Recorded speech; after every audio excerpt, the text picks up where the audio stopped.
C plus plus programming सीखने के लिए हमारे चैनल लर्न कोडिंग को सब्सक्राइब करें।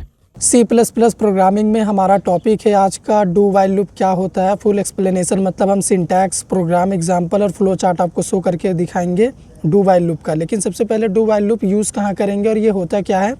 Do while loop used when we want to execute loop body at least once even condition is false.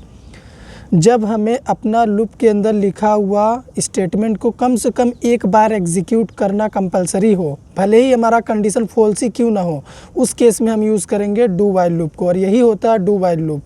ठीक है, अभी आपको याद क्या रखना है, do while loop also known as post test और exit control loop. Do while loop को पोस्ट टेस्ट लूप भी बोलते हैं और इसका एग्जिट कंट्रोल लूप भी नेम है। ठीक है, एग्जिट कंट्रोल भी इसी को बोलते हैं। तो अगर एग्जाम में पूछ दे what is exit control loop, तो समझ जाना कि डू वाइल लूप का ही बात हो रहा है। ठीक है, तो एग्जिट कंट्रोल लूप ये क्यों होता है, अभी सिंटैक्स में हम प्रूव कर दे रहे हैं। सबसे पहले देखो, आपको लिखना है डू, उसके बाद ये बॉडी होगी लूप की और यहाँ पे हमारा स्टेटमेंट होगा। तो ये स्टेटमेंट एक बार पहले एग्जीक्यूट कर जाएगा। ठीक है, उसके बाद हमारा कंडीशन आएगा। तो कंडीशन स्टेटमेंट एग्जीक्यूट होने के बाद आ रहा है, इसीलिए एग्जिट कंट्रोल लूप हुआ, क्योंकि लूप बॉडी एग्जिट हो गया, उसके बाद कंडीशन आ रहा। ठीक है, और डू वाइल लूप हमने क्या बोला था, जब हमें स्टेटमेंट एक बार एग्जीक्यूट करना हो, भले कंडीशन फॉल्स हो, तब हम डू वाइल लूप यूज़ करेंगे।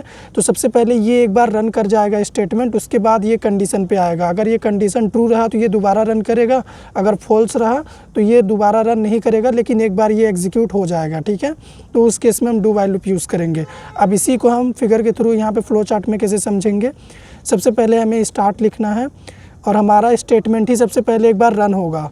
अगर स्टेटमेंट हमारा रन हो गया, उसके बाद कंडीशन पे आएगा। कंडीशन अगर फॉल्स हो गया तो यहीं पे लूप एंड हो जाएगा।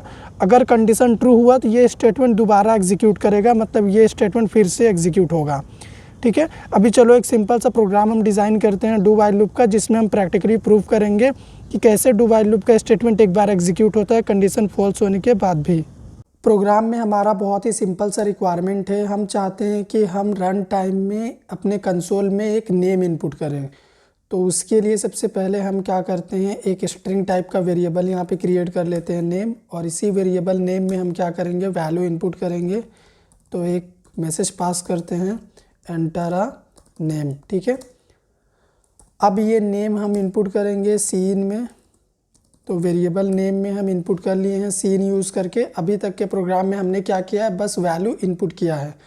अब हमारा कंडीशन क्या है कि हम जो भी वैल्यू इनपुट किए हैं या फिर करेंगे जब प्रोग्राम रन होगा, वो एक बार प्रिंट हो जाना चाहिए। उसके बाद कंडीशन के अकॉर्डिंग आगे का एग्जीक्यूशन होना चाहिए। तो उस केस के लिए हम यूज़ करेंगे डू वाइल लूप, और यहाँ पे हम लिखेंगे डू। सबसे पहले हमारा इनपुट किया हुआ वैल्यू प्रिंट हो जाए, उसके बाद यहाँ पे कंडीशन आए। अब हम यहाँ पे चाहते हैं कि एक फॉल्स कंडीशन दे दें। ठीक, यानी नेम नॉट इक्वल, यहाँ पे हमारा जो भी एक हम अभी नेम यहाँ पे डिसाइड कर देते हैं कंडीशन के लिए, अंकुश। ठीक है, मतलब हम जो भी नेम इनपुट करेंगे यहाँ पे उसको कंपेयर करेगा अंकुश के साथ। अगर वो नॉट इक्वल रहता है, इसका मतलब हमारा ये लूप का कंडीशन ट्रू हो जाएगा और ये नेम बार बार प्रिंट करता ही रहे। ठीक है, ये हमारा कंडीशन है। तो प्रोग्राम को चलो सेव करते हैं और रन करते हैं। तो अभी यहाँ पे अगर मान लो हम एक नेम इनपुट कर रहे हैं, अंकुश ही इनपुट कर देते हैं। ठीक है, तो हमारा अंकुश का जो केस है वो इस तरीके से है। तो यहाँ पे देखो, हम अंकुश इनपुट किए तो एक बार अंकुश प्रिंट हो गया, जबकि अगर आप कंडीशन देखोगे तो कंडीशन फॉल्स हुआ है। कैसे, सबसे पहले हमने यहाँ पे अंकुश इनपुट किया नेम वेरिएबल में, उसके बाद वो प्रिंट हो गया। ठीक है, ये देखो प्रिंट हो गया। फिर कंडीशन चेक कर रहा है क्या नेम नॉट इक्वल अंकुश है, नेम का वैल्यू क्या, नेम का वैल्यू भी अंकुश ही है। तो क्या Ankush not equal Ankush, condition false. Condition false होने के बाद भी देखो एक बार रिजल्ट प्रिंट हो गया। इसी केस में हम यूज़ करते हैं डू वाइल लूप को। अगर मान लो प्रोग्राम को हम फिर से रन करें और अभी हम एक ऐसा वैल्यू इनपुट कर रहे हैं यहाँ पे जो कि कंडीशन ट्रू कर देगा, यहाँ पे वाइल लूप का कंडीशन ट्रू कर देगा। ठीक है, डू के नीचे जो सेट किया हुआ है। तो जब कंडीशन ट्रू कर देगा तो हम चाहते हैं कि हम जो भी नेम इनपुट किए हैं वो बार बार प्रिंट होता रहे। अभी ये हमारा रिक्वायरमेंट है। तो ये देखो अखिलेश बार बार प्रिंट हो रहा, ये प्रिंट होता रहेगा क्योंकि ये लूप हमारा इनफाइनाइट टाइम तक चलेगा, क्योंकि इसका कंडीशन ट्रू है। ठीक है, अब अगर आप चाहते हैं कि कंडीशन ट्रू होने के बाद भी लूप हमारा इनफाइनाइट टाइम तक ना चले, एक बार ही चले, तो आप यहाँ पे ब्रेक यूज़ कर सकते हैं। अपने रिक्वायरमेंट के अकॉर्डिंग आप यहाँ पे प्रोग्राम डिज़ाइन करके काम कर सकते हैं। ठीक है, यहाँ पे हमारा एरर तो कोई नहीं है, बट प्रोग्राम रन नहीं कर रहा।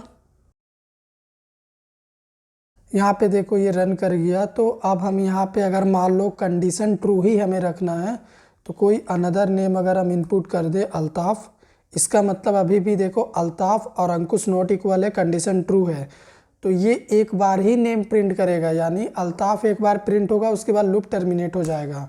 ये देखो अभी एक बार ही प्रिंट हुआ, क्यों?